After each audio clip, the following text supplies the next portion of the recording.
Ole Miss for us and what this series means to you.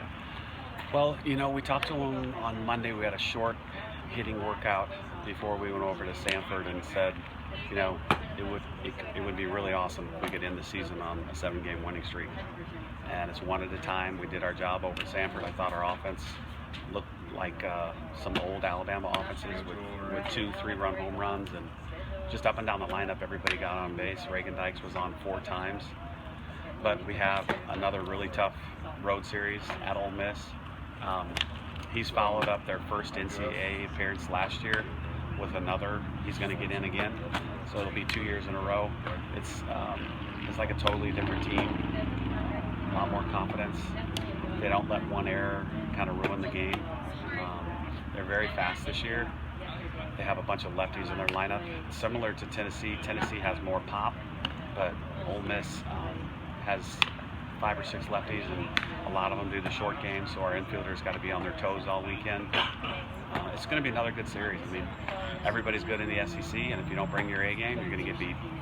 At this point of the season, I know RPI comes up a lot. Are you thinking about that again this weekend against Ole Miss? Well, it obviously, you and I would both love to host. I hope you would, but I know I would. Obviously, it's a huge home field advantage, and it's as good or better than college baseball. You used to pray that you could play at home in the postseason, and you're almost guaranteed to win.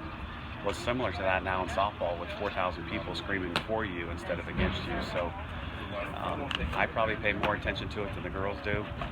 But this would really help us these next 2 weekends. Ole Miss and Auburn, because Auburn's in the top 5, I believe, and Ole Miss is in the top 30. So it's going to help our numbers. And my last question is, what are your keys to victory over Ole Miss? I think number 1, get a good start from whoever's starting on the mound. Control their offense. We have to control their running game. So Reagan, Bailey, and Crash. The quicker they throw somebody out, the more likely that he will stop running. So we need to throw somebody out. And then offensively, it's been the key all year long is to get that key hit. And the other night at Sanford, we got 2, one in the first inning, one in the second inning, and kind of took care of the game for us. We scored 6 runs on 2 swings. So that would be a key for me.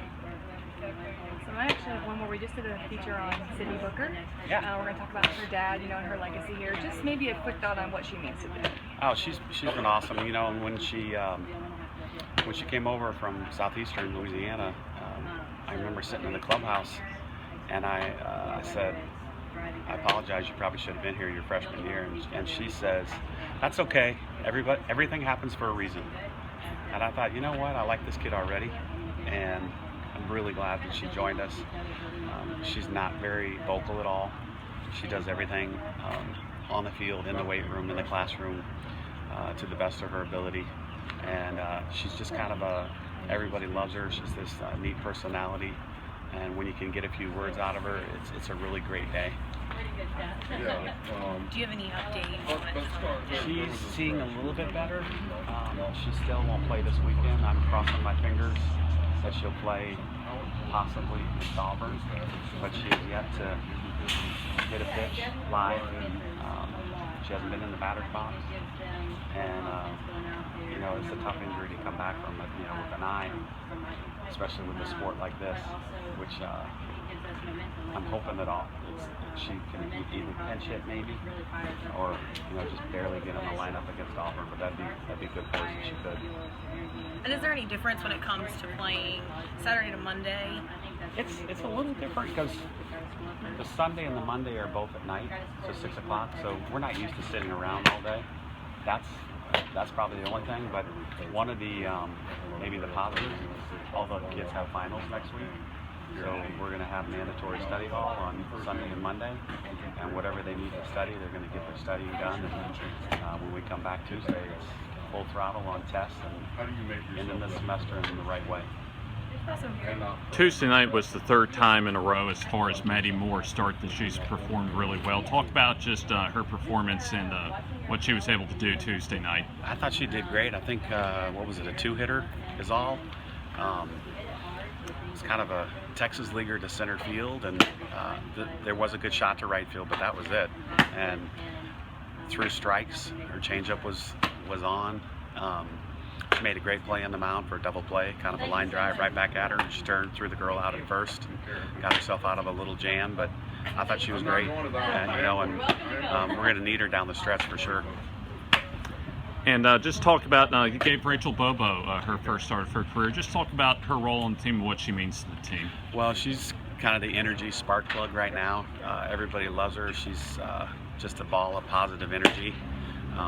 She's a chemical engineering major, and she was a walk-on to the softball team. And I know I couldn't do it. I don't know about you guys, but there's no way in hell that I could major in chemical engineering and play a Division I sport.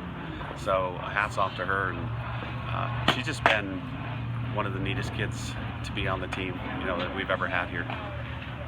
Thank you, Coach.